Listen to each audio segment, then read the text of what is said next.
Atmavandan everyone. Good evening. Om Shri Guru Pyo Namaha Hari Om. Very warm welcome to you all, and thank you for kindly attending today's session. Today we're going to carry on where we left off, which was chapter 14 of the amazing book, The Compassionate Buddha, by the very learned Anandamurti Guruma. So chapter 14 is Live in Celebration, Die in Celebration. And we reached page 138.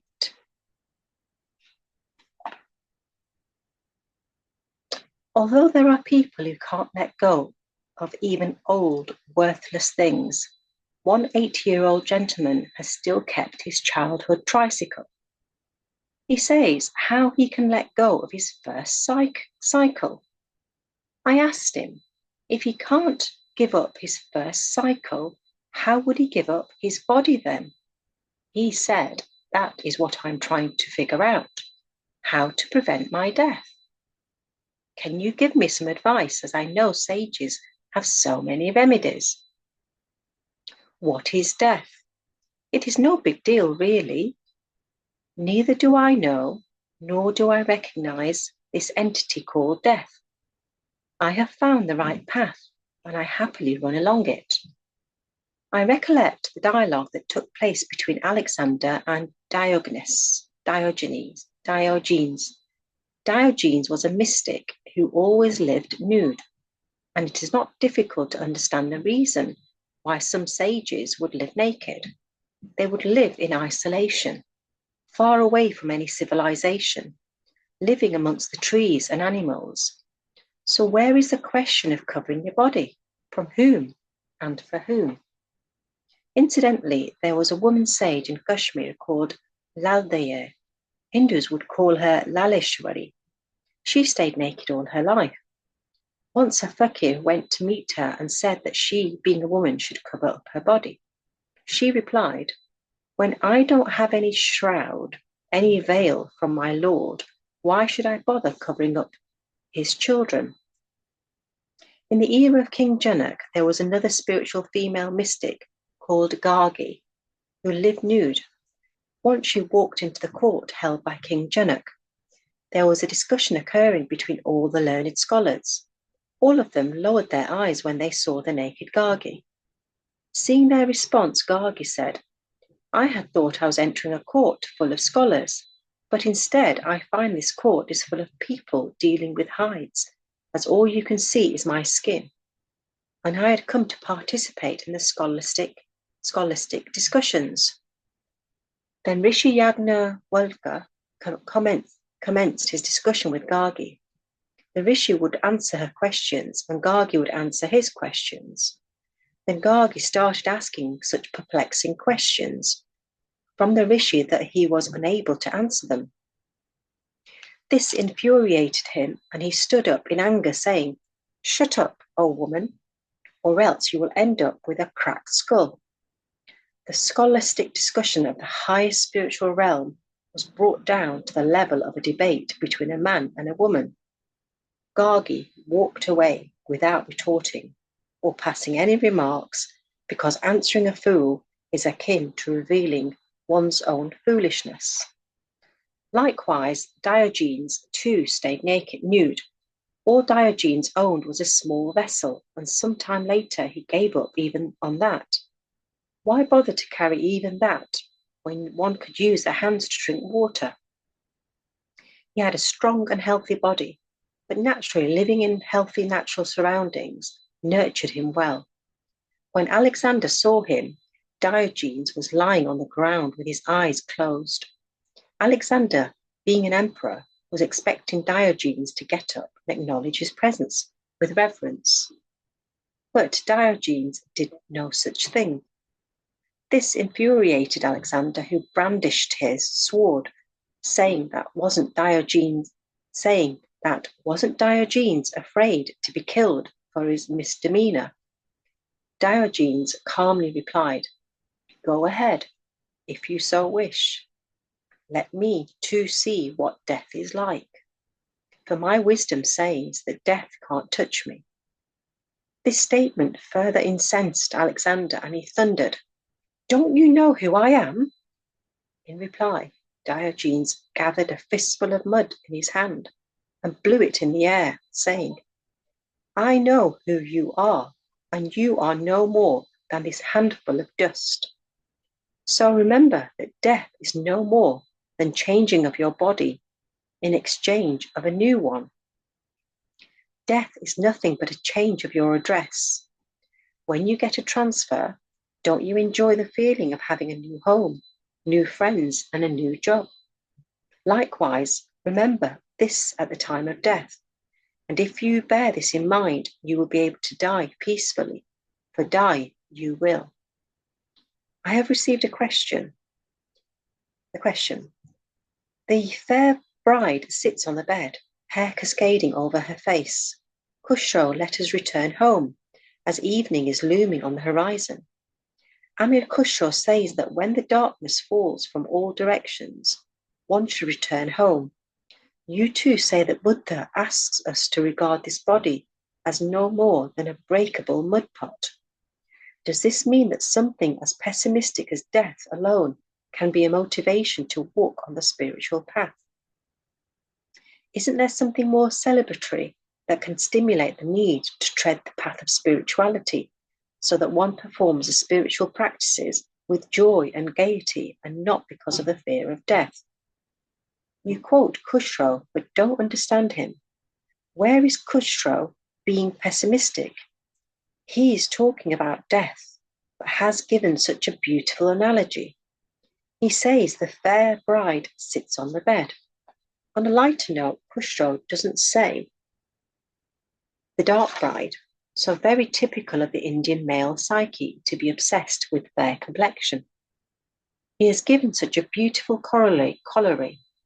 Let us return home as evening is looming on the horizon.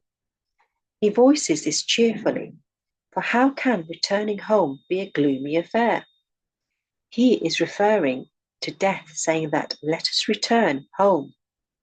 Now, is this an optimistic or pessimistic point of view? Who says death is something to be mourned about?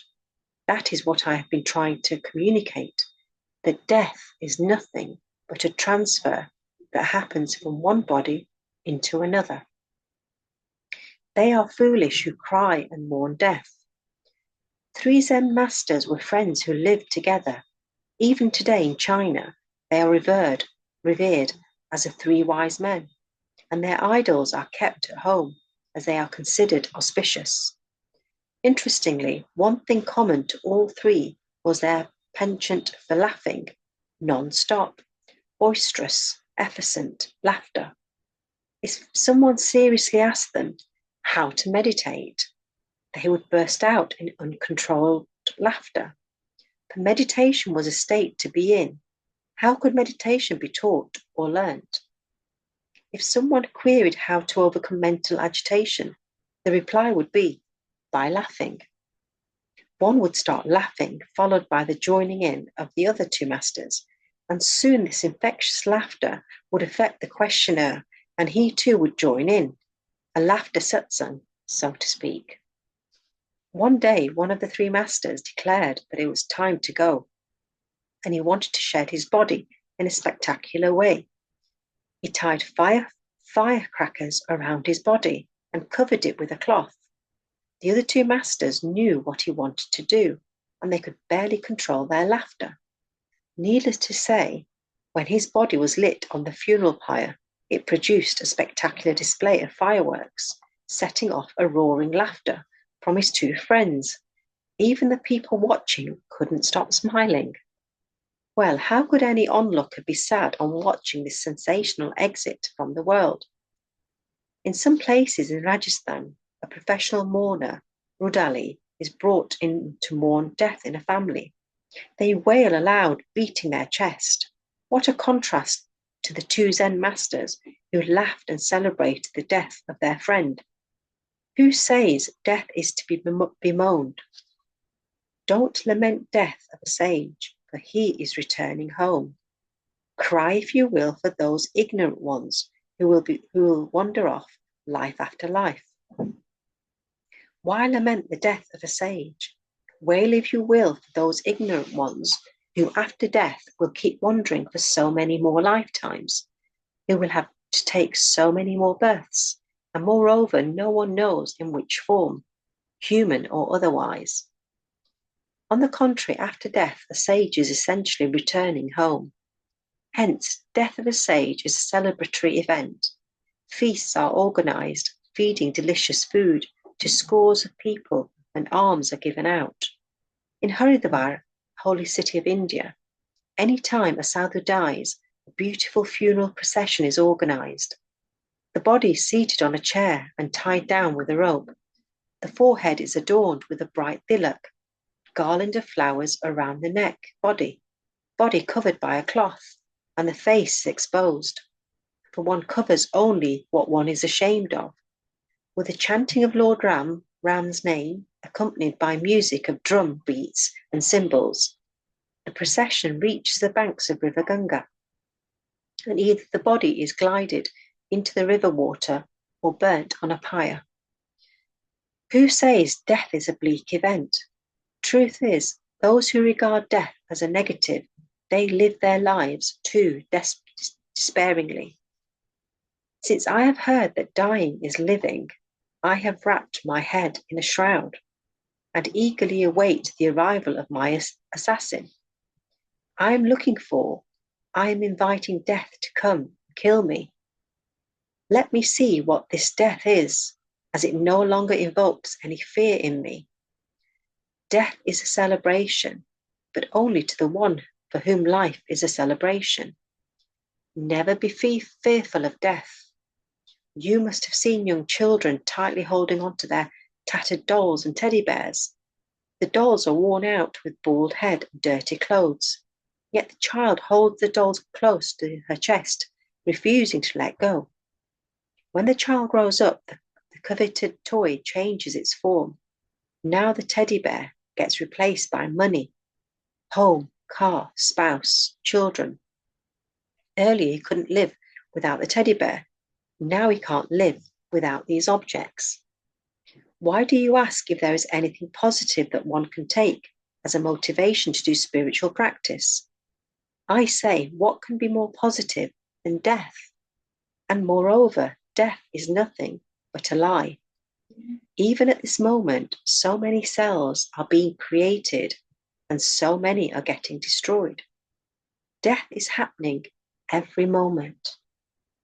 Hundreds of cells in the body are dying every moment.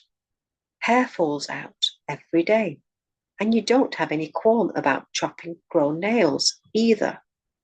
Do you mourn the hair that falls whilst combing every day? On a lighter note, a lady with sparse short hair went to the parlour and asked the beautician to arrange her hair in a fashionable bun. The beautician, noting the sparse and short length of her hair, remarked, "Do you want it in French or Indian style?" The lady eagerly said, "French." When she started arranging her hair, some locks of her hair came off. So she asked the lady, "What should I do now?" The lady coolly replied, "Well, just tie them up in a ponytail, adorning it with some beads." The beautician complied, but in the process, some more hair fell off, and only a single hair strand was left. But the courageous lady didn't give up. She confidently said, "In that case, I will be happy just leaving them untied, leave them open." What is death? It is nothing but a migration from one place to another. To those who ask whether they will go to heaven or hell after death, my reply is, what is your mental state now? Are you in heaven or hell now? The state after death will be what your mental state is while you are alive. The one who lives in bliss, irrespective of the surroundings, irrespective of whether he's applauded or berated, The one who has the shield of pure wisdom, nothing or no one can take that bliss away from them, that person, not even death. I know a well-wisher who had wished for me that I rot in hell for 6 lifetimes. The person who heard this statement got very upset. He came to me and said, "How could he make such a comment about you?" I consoled him, saying that just as now I have come to your city for a satsang, later I will hold a satsang in hell. So what? Wherever I will go, I will hold a satsang. I asked him, what is the result, the consequence of my satsang that I am holding now? He replied, our city that was earlier scorched by despair and misery, that had suffered a drought of joy, is now glowing in the nectar that you have been showering. Everyone is happy, blissful. I told him, isn't it a good thing then that he is sending me to such a place where no one wants to go? In this context, I remember a story from Buddha's life. Buddha had a disciple called Sariputra. One day Buddha said, now that you have attained enlightenment, there is no need for you to stay with me. Go and spread the light of your wisdom. Sariputra agreed. Buddha asked him which place he had selected. Sariputra mentioned a region in Bihar. Buddha warned him that the people from that region were boorish and callous. Sariputra said, I have learnt from you that where illness is, so should the physician be. Buddha asked him to first answer his 2 questions. If the people insult you, physically beat you up, what will you do?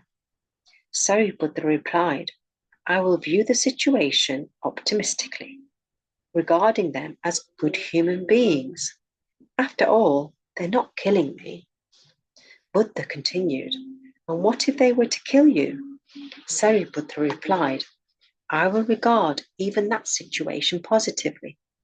After all, if I lived there, was a chance of me committing, if I lived, there was a chance of me committing errors. With death, I would be freed from that too. While spreading the light of wisdom, even if I were to die, I will accept that without any remorse or fear.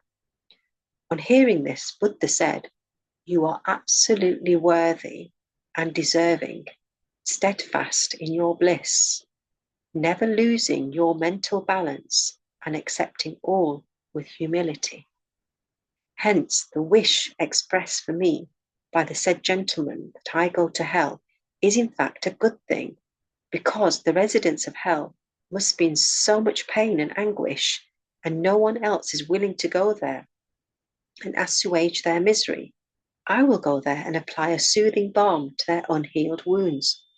I will hold a satsang there. I will ask them to organize a committee there. People call it Rishi Chaitanya Narak Samiti. What is heaven and what is hell? It is nothing but the state of your own mind. Wherever I go, I find you at all places. Then won't he be there in hell too? And if he can stay in hell, why can't we do the same? If all places belong to him, isn't hell his abode too? See what an invaluable piece of wisdom this is. And the one who has the shield of this wisdom, no one and nothing can ever make such a person unhappy or miserable. And the one who doesn't have this shield, he then continues to hurt himself. There is no need for others to inflict suffering. He will do that to himself. The one who has the treasure of this supreme wisdom will inevitably sing and dance in abandonment, in joy. I have seen people who neither laugh heartily nor cry aloud openly. They hide their tears so that no one should see them crying. You seek joy in laughter. I say seek joy in crying too.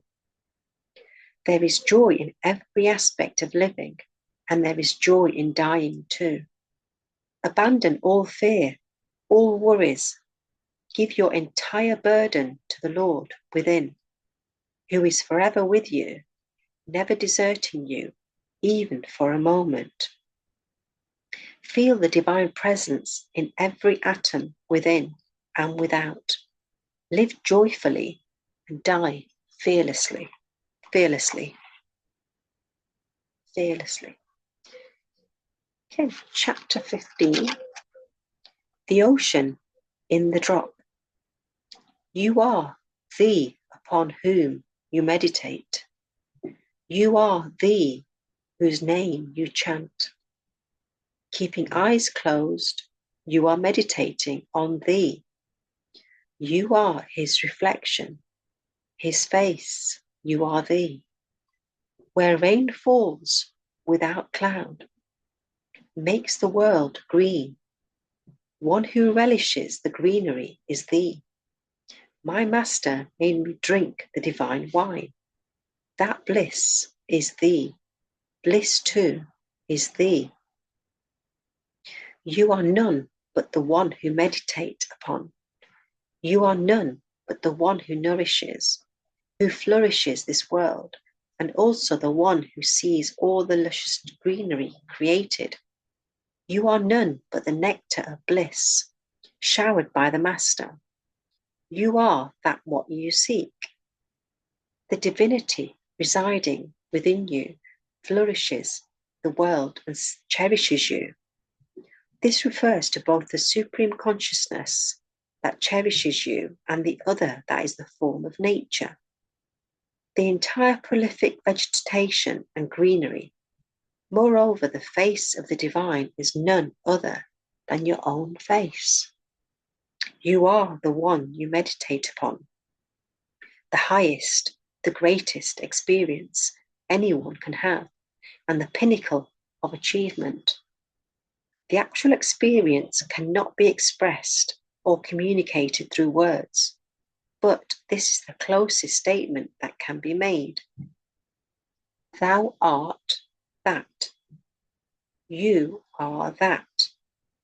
The one who showers cloudlessly and flourishes this entire world, and also the one who sees all the resultant luscious greenery. On the face of it, to the ignorant one, this may come across as an egoistic statement, but it is far from that. A drop of water may appear to be distinct from the ocean, but when the drop of water merges with the ocean, it becomes the ocean. Likewise, the concept of I and ego exists only as long as the drop of individual self regards itself separate from the ocean of supreme consciousness. But after seeking, one finds that it is the oceanic, all-pervading, eternal, supreme consciousness itself that is hiding in the seemingly limited identity of this drop of I. And when this drop merges with the ocean, by breaking the barricade of illusion, the limited I merges into the limitless.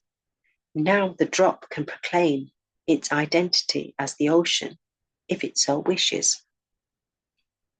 The one who is responsible for the existent greenery in nature, and the one who observes this greenery, the supreme consciousness present in the observer and in the observed nature, they are not two, but one and the same. The one who has understood this truth by his own experience can say that he is responsible for the greenery, for the rising sun. There is a well-known quotation in Vedanta. Light in the stars is mine. I reflect in the sun and moon. I am that ever blissful, supreme consciousness. I am none other than Shiva. I am just Shiva. The one who has experiential knowledge of his or her real macrocosmic identity, the one who has attained the higher wisdom and knows the truth, can declare, I am the cause and creator of this world. I am responsible for the flourishing nature, for the rising of the sun, the moon, and the stars. I am the creator. I am the witness. The creation is by me and for me. It is in this state of being that Sri Krishna had proclaimed in the Bhagavad Gita, I have created this entire universe, and nature and all beings are but my extension. It is I who has created death, and it is I who has created Kuber. Shri Krishna also elucidated the process, the path of getting to this truth.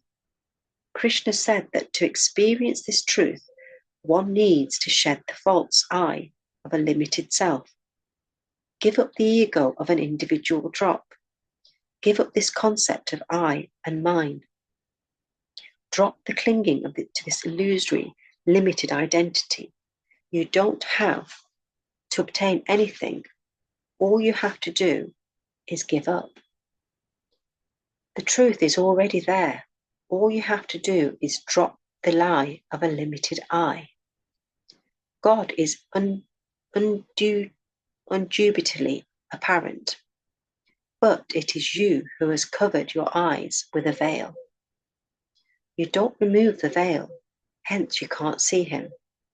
Remove the veil and you will find that you are incomparably the best. Who is the best of all? I am. How come? Well, who can surpass the supreme consciousness that is the witness present beyond the confines of the body, senses, mind, and intellect?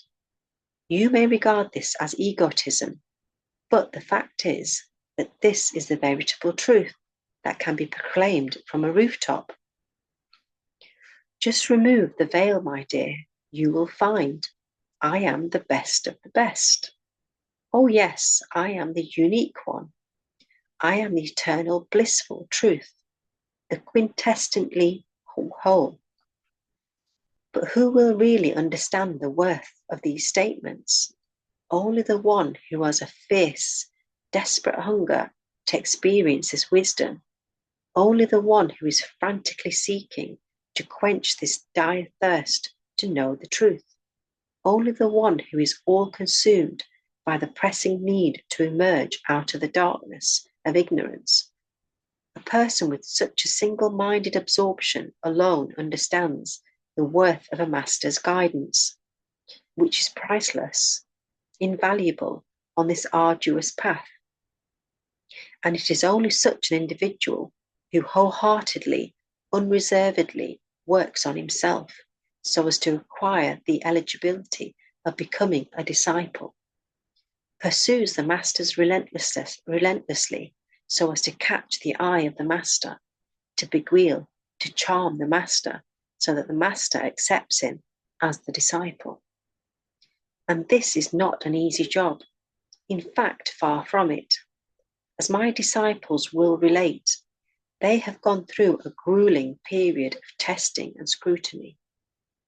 Only a person who has successfully charted the rough waters of this testing and evaluation can emerge as a staunch, ardent disciple, and only such a steadfast disciple can really connect with the master. Most people never proceed beyond the stage of being listeners. Just enjoy the chanting, singing, eat the prasad, consecrated food, and maybe derive some superficial intellectual enjoyment. That's all. But the one who has burned in the fire of intense dispassion to the world, he alone deserves and has the ability to receive the highest wisdom. Only such a person who has the ability to retain the nectar of wisdom, not the others. And after all the grueling practice and preparation, when the flower of enlightenment finally blossoms inside, when the explosion of wisdom occurs inside, then the person scales such heights, reaches such a pinnacle of glory that it dwarfs the sky. And I keep repeating this statement. To reach this pinnacle, this acme, you wouldn't need to listen to me again and again. If only you were prepared. How long did it take King Janak to get enlightened? The condition was that the time required for his enlightenment should be as long as it would take him to put his foot into the stirrup for mounting the horse. And Ashvathakra did exactly that. On the other hand, if one is not prepared, if one doesn't have this merit, this worthiness, then just keep spinning on the wheel of this samsara of birth, suffering, death, and rebirth. The cycle will go on and on and on, and everything you do on the spiritual path will just be a casual time pass. Going to the Guru will be time pass. Listening to discourses will be time pass. Meditating will be a time pass. This path is not for the faint-hearted, neither for those who want to do this as a part-time hobby, lacking any serious commitment, who want to have their cake of the worldly pleasures while occasionally eyeing the fruit of the spiritual pursuit, who regard this as yet another way of passing the time. I will take you as long as it takes you to be prepared. So if a delay is occurring, it is from your end and not on his part. It is indeed a shame on you if the Guru has to ask you to get up early and meditate. If the Guru has to ask you to observe silence, when the fire of quest is raging inside, then no one has to do anything. The inner glow happens on its own accord. As then the quest becomes the deriving force in your life, then the journey becomes beautiful, wonderful. For many, the journey hasn't even commenced, despite listening to innumerable discourses. For some others, although the journey has commenced, there are so many interruptions that he or she has to start all over again. Such should be the depth of contemplation that one forgets to eat, sleep, laugh, and there's no time even to die. Such should be the fervour for meditation. Such should be the inner stillness. And vairagya, intense dispassion, is an indispensable tool that creates such a deep inner stillness that perhaps cannot be achieved even by meditation. The depth is brought by vairagya, knowledge, imparts ascent, and vairagya imparts depth. Vairagya is the key to achieve depth in inner stillness, and this transforms you completely, so much so that anyone who comes near you can sense that something special, the X factor, so to speak, in you. On the other hand, those who live at the plane of the mind, having nothing special about them, you feel like getting away from such people. Who is inside you? You are none other than he, the one whose face you meditate upon. Your face is that face. But alas, now you don't have the time to look at his face. You are too busy seeing the faces of your children, grandchildren. Remember, you don't want to see, hence, it doesn't want to show you. In northern India, there is a custom that after the wedding, when the bride first enters the groom's house, those who want to view the bride's face, covered by a veil, have to give her money to be able to do so. Well, the Lord is waiting for you to pay the price before he unveils himself to you. After all, nothing is free in this world, as you all very well know. And if one has to pay for the worthless objects of this perishable world, what can one say about the price of the priceless? You could have lived in rapture. You can live in rapture. I sang the song, remove the veil aside and see that you are the best of best. I was in rapture when I sang and you got to taste a few drops of this ecstasy. But that is not your own ecstasy. And the fact is that you keep on returning to me so that you get a glimpse of that ecstasy, of that euphoria. Otherwise, why would you want to give up the comfort of your home and come here in the sweltering heat?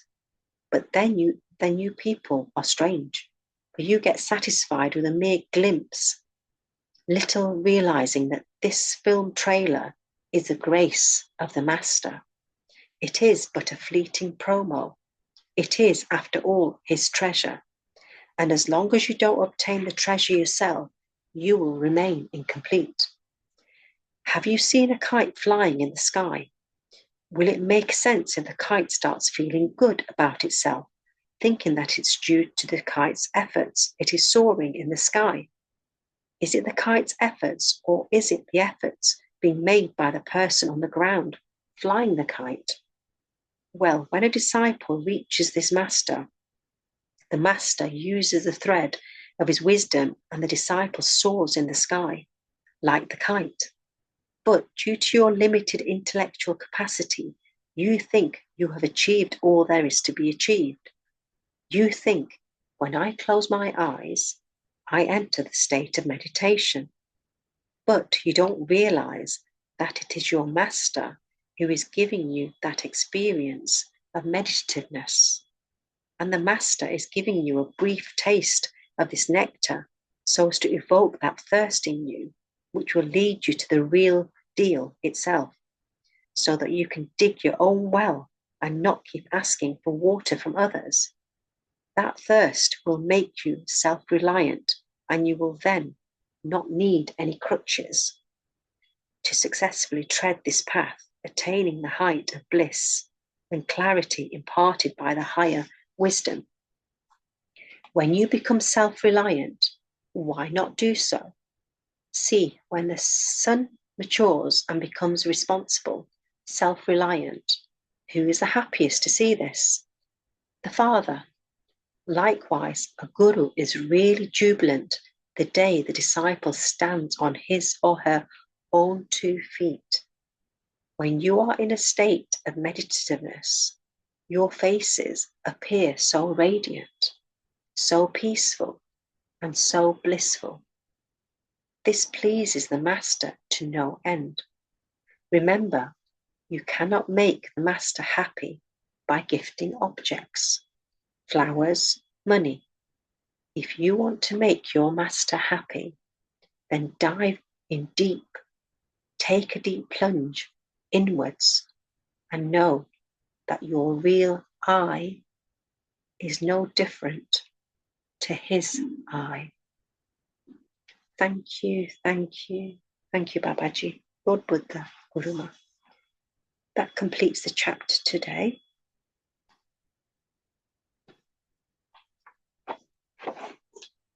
Kindly sit in a meditative position.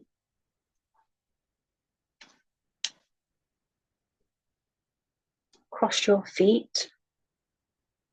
Clasp your fingers into fingers. Have your back straight. Remove any glasses and gently close your eyes.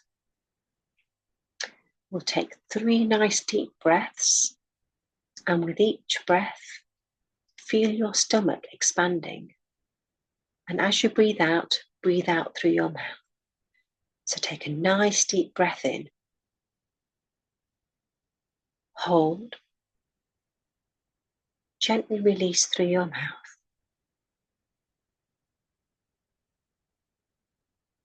Take a nice deep breath in. Hold. Gently release through your mouth. Take a nice deep breath in again.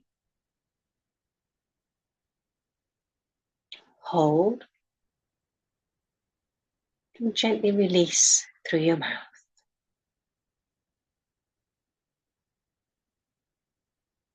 And as you take your breath,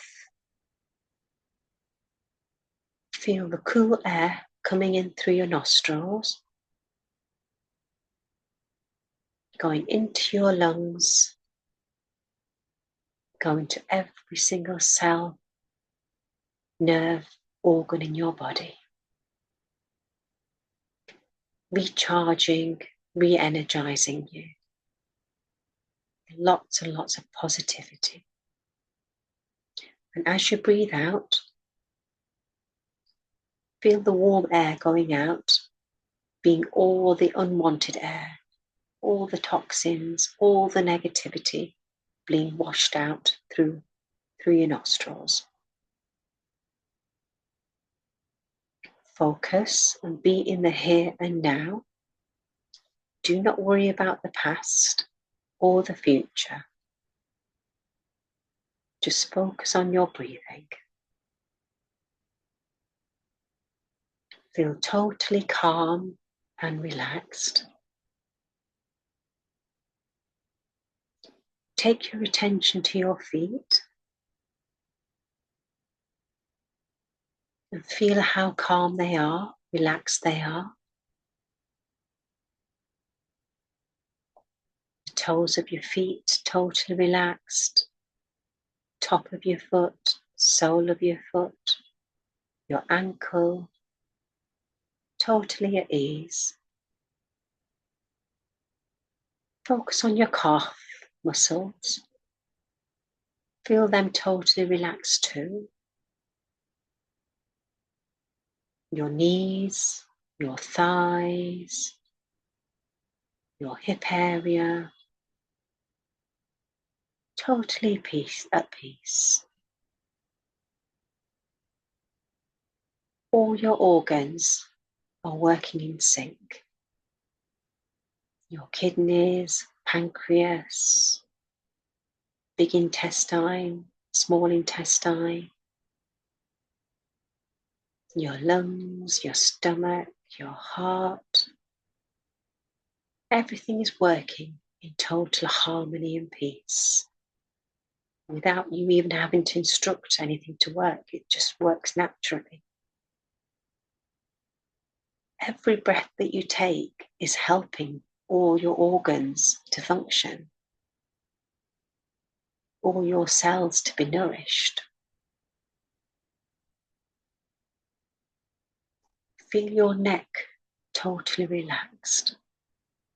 Lower your shoulders, and again, feel them at peace. Upper arm, lower arm, hands, totally relaxed. Focus on your face, top of your head, back of your head, ears, eyes, nose, mouth. Your whole skin is totally at ease.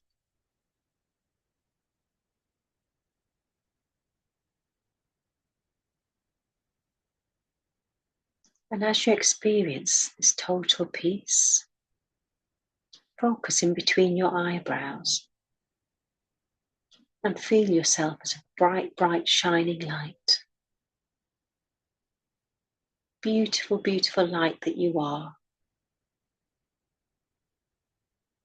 And take yourself out of the body and show deep, deep gratitude for such an amazing body that we all have. Such a beautiful, beautiful gift from the divine that functions so easily. And take yourself higher and higher. And as you leave the roof of your home, feel free as a bird, as if you've got wings that allows you to fly higher and higher. And as you go above, you see the treetops and all the beautiful houses underneath, all the greenery. And you see the beautiful, beautiful flowers all smiling and dancing with the wind. This earth, Mother Earth, is so beautiful. And as you fly higher and higher, you see the gliding birds around you. They look so happy, in peace, in harmony. They fly in flocks, they stick together with one another, are unified with one another. You can hear them chirping and singing along as you fly past them. And as you head upwards, you come across this beautiful, beautiful cloud. And as you see this cloud, you merge with the cloud, and now you feel as if you are a cloud, just gliding away, taking everything in your stride. You feel totally, totally light, as if you're being carried away with the wind. Nothing's holding you down. And as you think, if there's anything in you that's pulling you downwards, any fears, any anxiety, any worries, any trauma that you've been holding on to, any grudges, anything that people have said to you that's wearing you down or troubling you, or you feel hurt in some way, see that as particles of rain within you. And gently, as you come across a mountain, you're releasing these through the particles of rain, one by one. Everything that's been there, that's been burdening you, holding you down, making you feel heavy, is being released droplet by droplet, thanks to this beautiful mountain that we've just come across. And as you pass this mountain, you look down and you see these droplets of water resembling everything that was tying you down, holding you down, all your insecurities, worries, fears, pain, negativity, anything that's toxic or not your true self is being left behind as droplets of rain. And as you pass by this mountain, you take a nice deep sigh.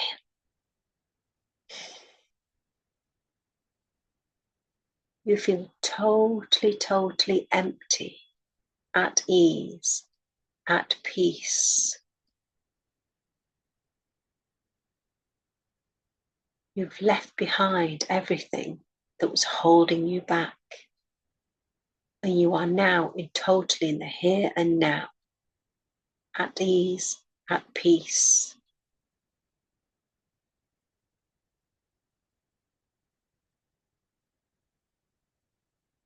And as we've learnt that thou art, we too are a portion, a fraction of the Supreme Divine Being. We are part of that same ocean, that same light. So feel the strength within, the love within, the joy, the bliss, as you carry on gliding as a cloud. You feel totally, totally unified with everything and everyone around you. You are one with the cosmos, one with the nature.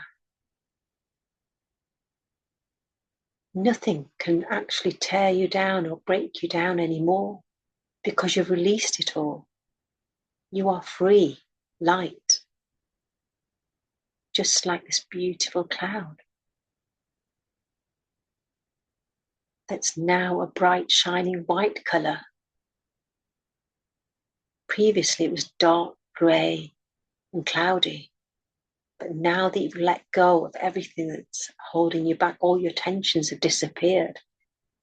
You feel free and light. And as you're gliding along, pretend that you're dancing. You're dancing to the music that's coming from within, the music that the wind is giving to us, guiding us and helping us be on the right path. Feel totally free, one with the divine. Enjoy this experience that we are so, so, so blessed to know about, to experience and feel totally free.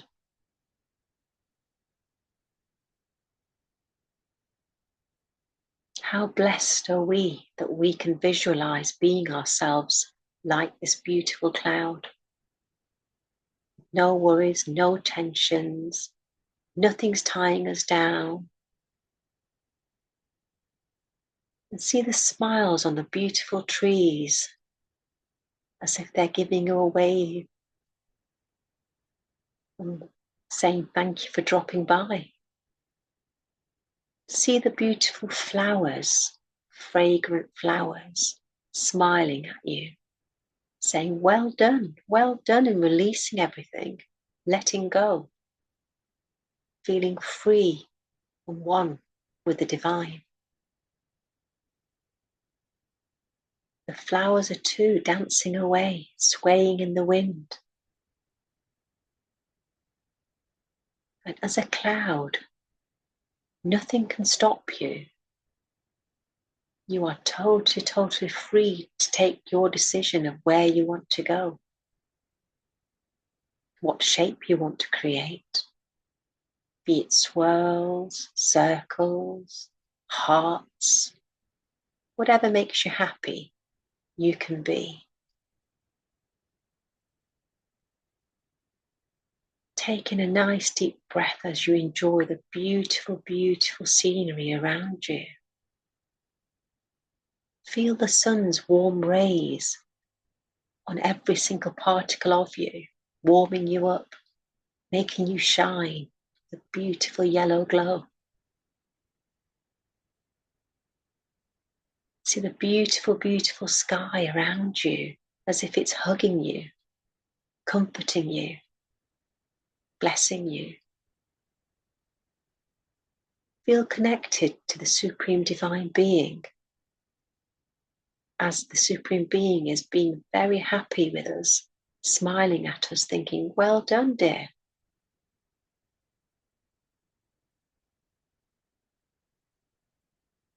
And as we glide along, feeling totally at peace, full of ecstasy and happiness, dancing away with no worries whatsoever. Feel totally transformed, light and airy. And as we pass by the beautiful, beautiful countryside, beautiful grass around us, see yourself now as that bright, sparkling light, shining diamond that we all are. So you're coming back to your own true self as a shining bright light. Gently see yourself swaying in and out through the cloud. Seeing all the rooftops, treetops, beautiful flowers. Smell the fragrance of the beautiful trees, flowers. Gently make your way down to your own neighborhood, your own town. And as you come back to your own home, let's pay our tribute and gratitude to our parents for blessing us with this beautiful body, mind, and soul, for all their hard work, everything they've done for us in providing the food, nourishing us, a roof over our head, for all the clothes, the shoes, everything they provided for us, to our grandparents and all our ancestors for their teachings, guidance, help and support, even today. Deep, deep gratitude to every single teacher, every single guru that's actually took time, energy and effort in explaining things to us to help us be steadfast and independent and to grow on our spiritual paths. Deep, deep gratitude to the 5 elements for protecting us, nourishing us, helping us in every shape and form. Deep, deep gratitude to the mineral kingdom, plant kingdom, animal kingdom, to all our family and friends, all our colleagues, for our jobs, for everything in our lives, and everyone in our lives, to the whole cosmos, this beautiful planet Earth, to the oceans, deep, deep gratitude to everyone and everything that has had a part to play in our lives. Deep, deep gratitude to IT, to the Zoom meeting, to Wi-Fi, our laptops, phones, everything technical that's making our lives easier and helping us unify and connect with one another. Deep, deep gratitude to all the divine masters, all the angels who are helping us with every breath we take, protecting us and keeping us safe, and helping us to be on our right paths to reach our soul purpose. Deep, deep gratitude to Mahavtar Babaji, to Lord Buddha, to Ananda Guru Ma, all the Devi Devtas, all the divine beings, energies, forces that are helping us and shaping us to become better and better every single day. Deep, deep gratitude to all of you, divine masters, for sharing your divine energies today and joining in today's session. Now gently feel your light back between your eyes, between your eyebrows. Feel one with your body once again. And gently rub your fingers and place them over your beautiful eyes.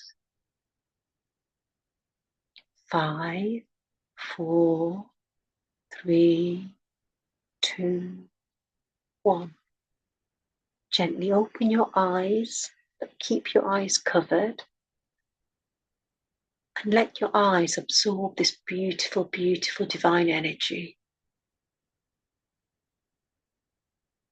Take this divine energy all over your beautiful face, head, ears, neck, shoulders, upper arms, elbows, lower arms, hands, chest, stomach, hip area, thighs, knees, calves, feet, and keep them anywhere that you feel you need some more healing or positivity. And feel one with yourself once again. Thank you, thank you, thank you, Babaji, Lord Buddha, Guru Ma, and all the divine masters. Deep, deep gratitude.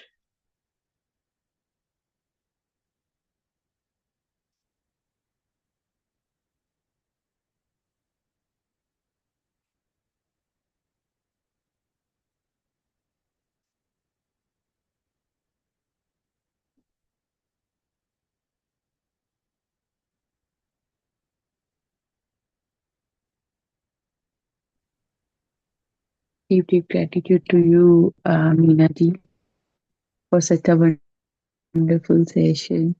Very means, the way Guru Ma explain things are very funny, especially the lady one about her hairs, that how we are attached to the things, that even though we won't deserve it, but we want to go for it. Oh, that what I means get from it. And all the things which are mentioned in today's chapter was so beautiful.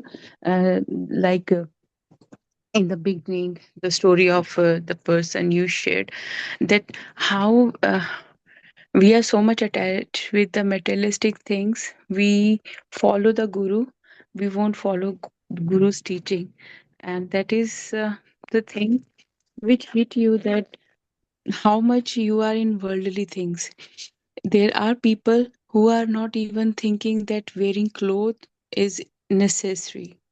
They are accepting that, and they are accepting everything because they know that these are the materialistic things. They are not attached to that.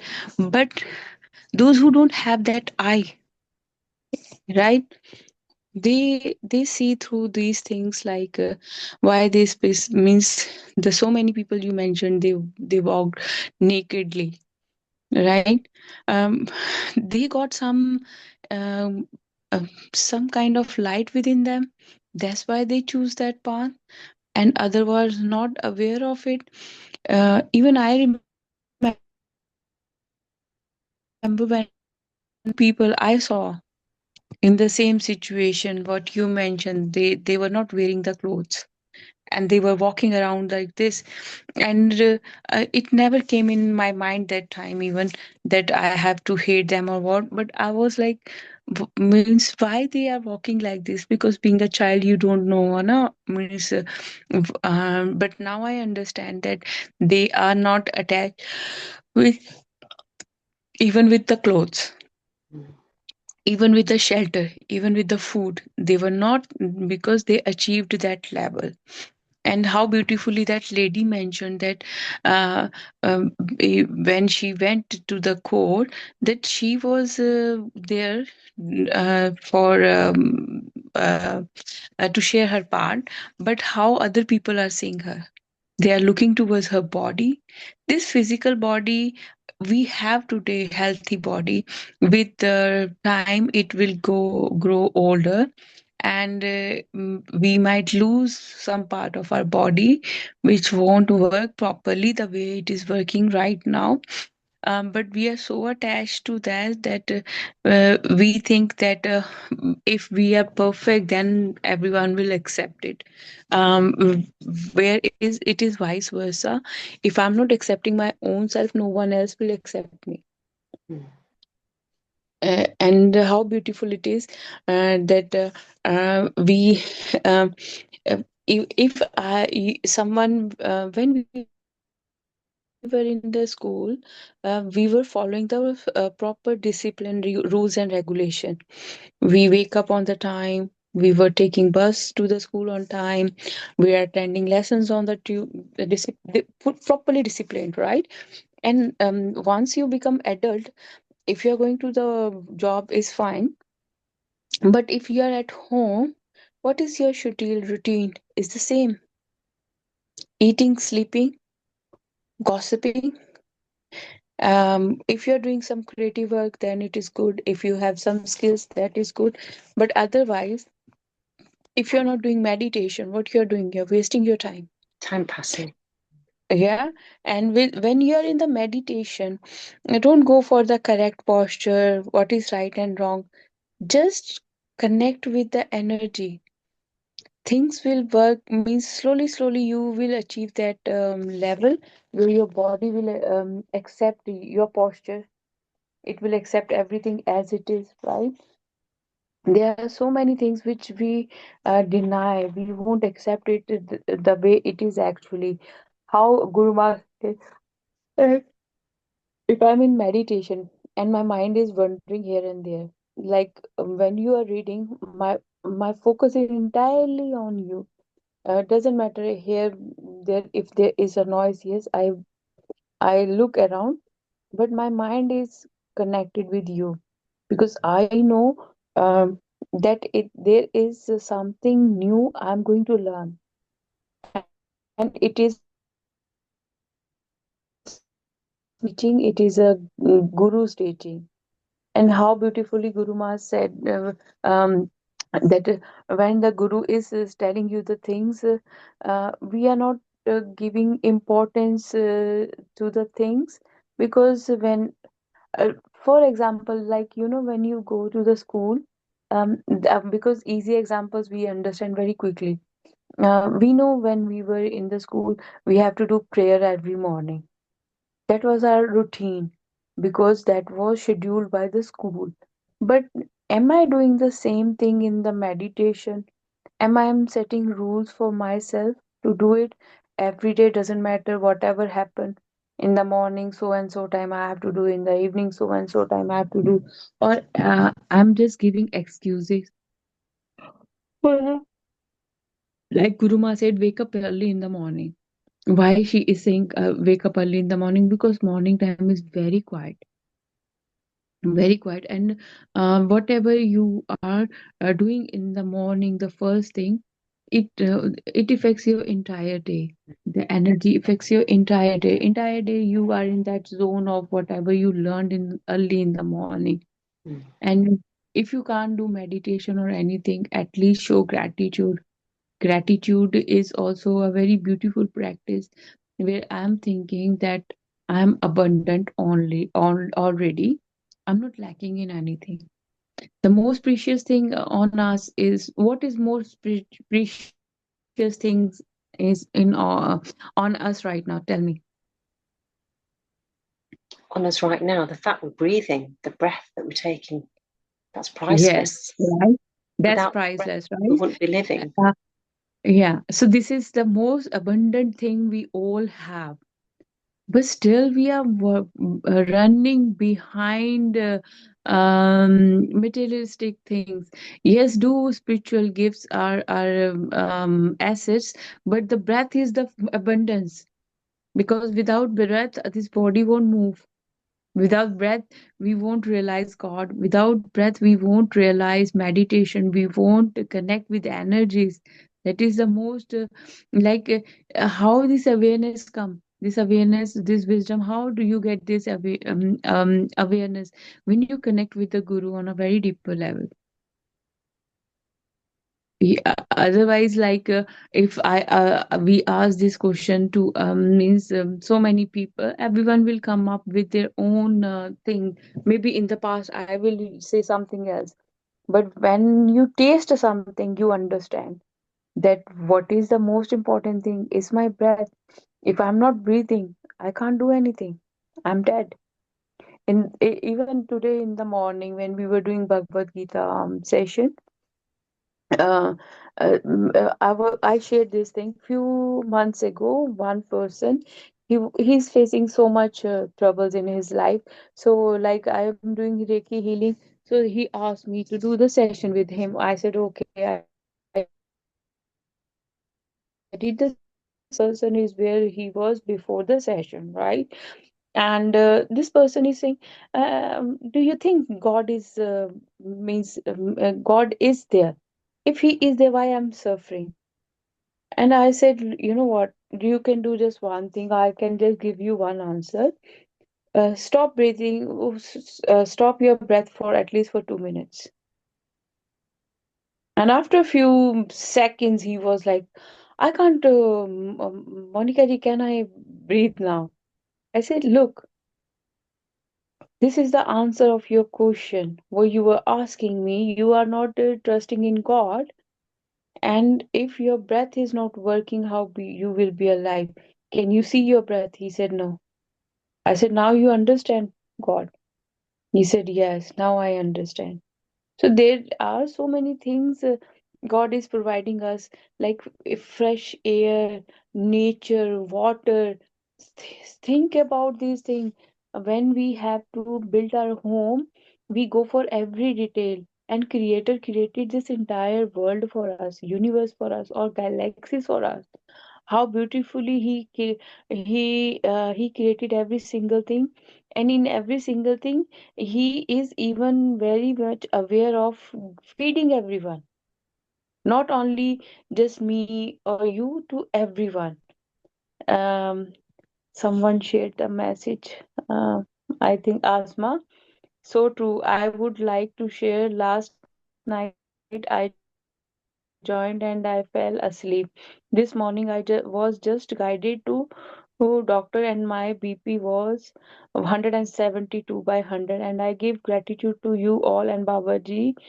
I felt yesterday's session had positive impact on me. Thank you, Asma. Yes, when we are with the good companies, means with the people who are talking not about worldly thing but spiritual thing, right? Then you understand that yeah, since from my childhood I was running behind so many things, yeah, because I had so much desires before. But now I am okay with whatever I have. I'm not judging anyone. I prefer more peace rather than anything. And I think this is the beauty of meditation. which bring that awareness in us that yes, we need these things because God gave us. So he said that take means it is like, these are the little treats for us. So celebrate, you did a good work. Oh, well done. This is for you. Go and enjoy it. So these are the treats, but we have to be very mindful that don't get so much attached to these things. Today I was watching a video where this person was sharing about kids. He said you are so attached to your kids, when they grown up they go for studies to abroad or to other countries, right? And that time you don't have any choice to live without them. You don't have any choice, Hana, because they have to go there. So you live alone. But since from the childhood you become so protective, so attached to them, that for even for a second blink of eye you don't want them to be separated from you. So he said later on they go to other countries, they do studies there, they do other things, means there. And he said that time they are building their own life, right? And then you realize that your entire life you were just thinking of them, you were not living your life. That's true, actually. That's true. That what we all mostly we all females is that what we do. Just giving our time and energy to our kids, to our family, forgetting about our own self.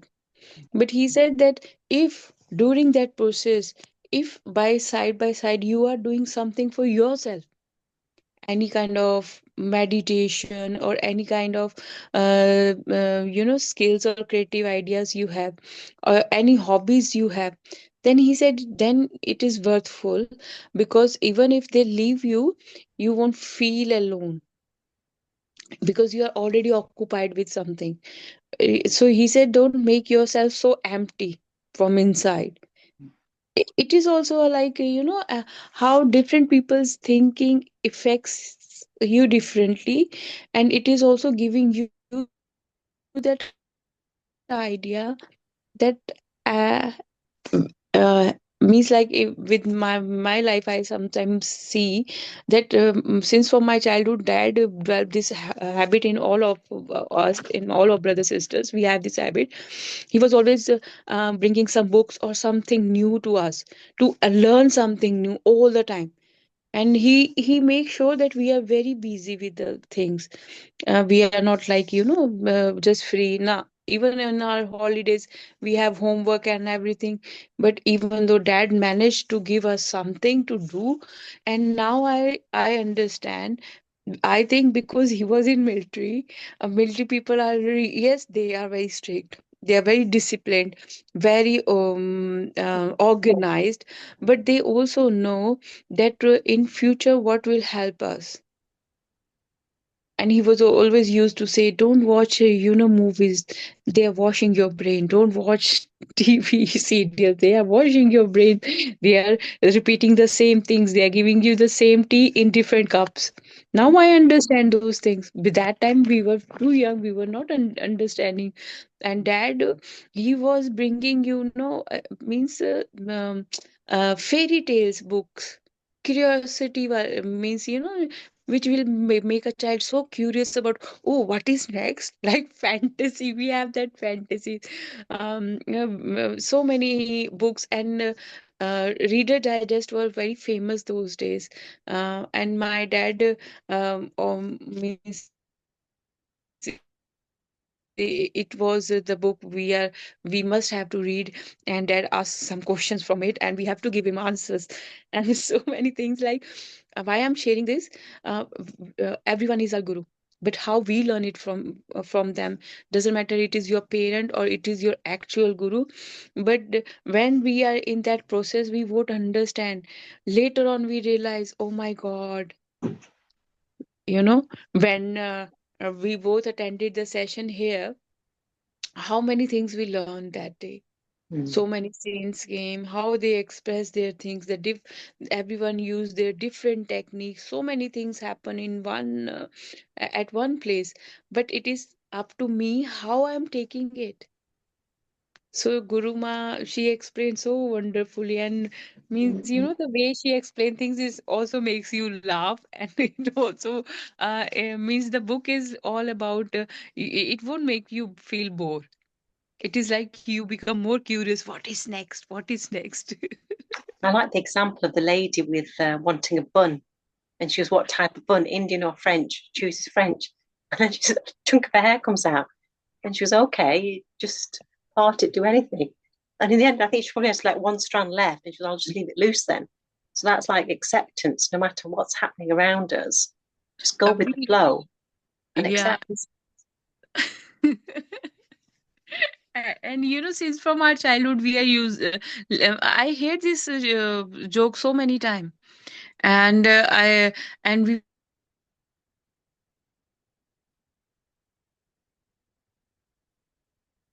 We've lost you, Monikaji. like we'll go to parlor and we will say that. No, we are just kidding. Like that time when we were very young, when we were listening to Miss in the college time, me and my friend, I still remember we were laughing and we say, if we have few hairs, we will go like this and we will share these things. And after COVID, I lost my hair. I had a boy cut and very short hair. Now my hair grown up. So everyone was so shocked because I was kind of completely bald. I don't have that much hair that time. With the same thing, you have to taste everything. Nothing is bad, and It's yeah. attachment because when your hair grows, it's dead anyway. So why should you be attached? Because once apparently it grows out the follicle, your hair is actually dead. That's what I've learned. So you shouldn't be attached to your hair anyway. I heard, I don't know it is true or not. Actually, like our body and our bones, our physical body holds trauma. Our hair also holds trauma. So Really? when we cut the hairs, we are releasing those energies. When your hairs are very dumb, means sometimes your hairs are very good, uh, and sometimes it is very bad. It is some kind of energy. And our granny also used to say, at least cut this much every month from the so allow it to grow and release those energies you are holding. So I don't know it is true or not, but yes, that what I heard in my childhood. And Asma, she also said, I learned about the three bodies, and now I understand why my hands get swollen someplace in a home. It means there is a healing energy that corner. Yes, Asma, whenever we attend any meditation session, we feel that energies like the some process is happening because we are connected with the divine. We are not connecting with our own energies. That's why I always play Guru's Brahma, so that we will start it with the energies of all the gurus, so that we will connect with their energies and we get some benefit from it. I always call Mahavtar Babaji and all other divine beings so that they will help us during the meditation. So thank you so much, Meena ji. And No, even I thank you for giving this opportunity. If it wasn't for you, Monica G, I'd have never thought about setting this up. So deep, deep gratitude. Honestly, I feel that this is my sole purpose. It's my calling. I feel so much at peace and I look forward to these sessions. And once I switch off these sessions, I feel totally at peace. No matter how much of a stressful, hectic day I've had throughout the day, once I've had this session, it's almost like I'm a different person. you know and also it brings you on track. Mm, Like you now you have a set routine. this is mm, this is the time I have to do this, doesn't matter what happened, right? And once you are organizing just one thing, actually you are organizing everything else.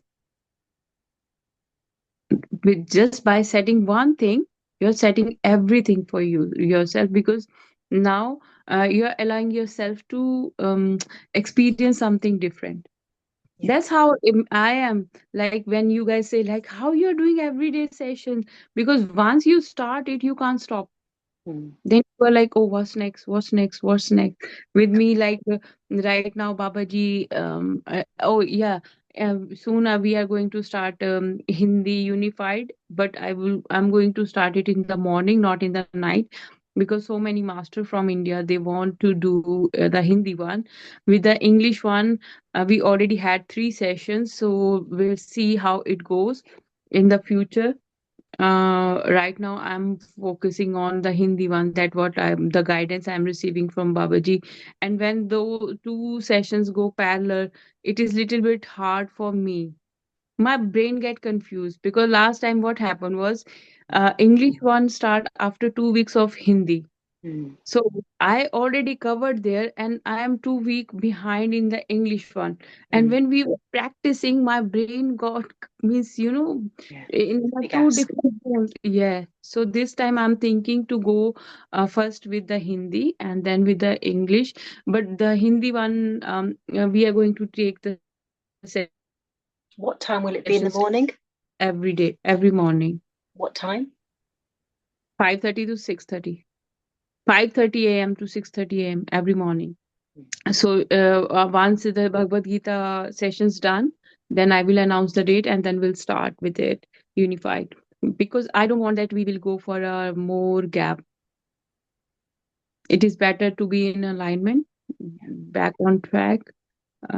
So that what I am now. Sujana is there, and I will see if anyone else want means in Hindi. If any master is interested to take session, so they can take also. Anna. This time I want to come with a team, not by just myself. Mm. So in that way, I will get some rest. Mm. Then someone else is there, Yeah. like Yes. from the USA. Sudhakar started. So the same way, because with me, I got an immediate answer from Babaji within 2 weeks. I was new. First time I was attending a unified course, and second week, I was always, giving answer of everyone. So Sudhakar say, "Okay, I will challenge you if you start unified in UK." I said, "Okay," Mm. and after 1 week, I started here, and I was so surprised. And then I realized that why Babaji told me that you can't hide yourself anymore. You need to come into the front, Mm. because Yes. once you learn, Mm.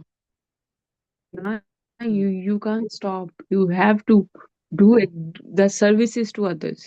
Mm. Now you're doing the service. How you're feeling? You means you also have that kind of responsibility. Oh my God, you know what? When we are talking to each other, inside something you're feeling. I don't know how I can explain you, because whenever I was doing the session, whatever means everyone's energy I was feeling within me, especially when you are guiding meditation. Mm. You feel that connection with others when Mm. you are guiding meditation, Mm. Mm. and everyone is getting answers. Mm. It's like a fluttering in your heart, isn't it? It's like almost the warmth and the love you can feel within. And that's the positive energy that's around us, I think. It is because your heart chakra is now opening. And when it is start opening, you feel the immense love of God. When you are in meditation, you are completely in a different zone. Mm. You won't feel like he means I'm on an earthly plan or something. Mm. It's like out of the world experience. And thank you so much for the meditation. I love to, because that is a beautiful thing which I like about your meditation. First, when you say look towards your own body. Most of the time, we ignore our own body. If I start saying I love my body parts, I love everything about my body, you won't feel sick. You won't feel tired, because you're loving your body, you're accepting. So Mm. that's beautiful. That's beautiful, but it's depend person to person how they take their body. I love my body. We don't have meals today, but I was like, oh no, it's fine. Let me just chill today. Oh, Sometimes you have to relax, you know. mm. So thank you so much. Gratitude. Thank you so, so much, everybody. So we'll meet again tomorrow. Have a lovely evening. I And think Champaji wants to oh, say sorry. something. She muted herself while we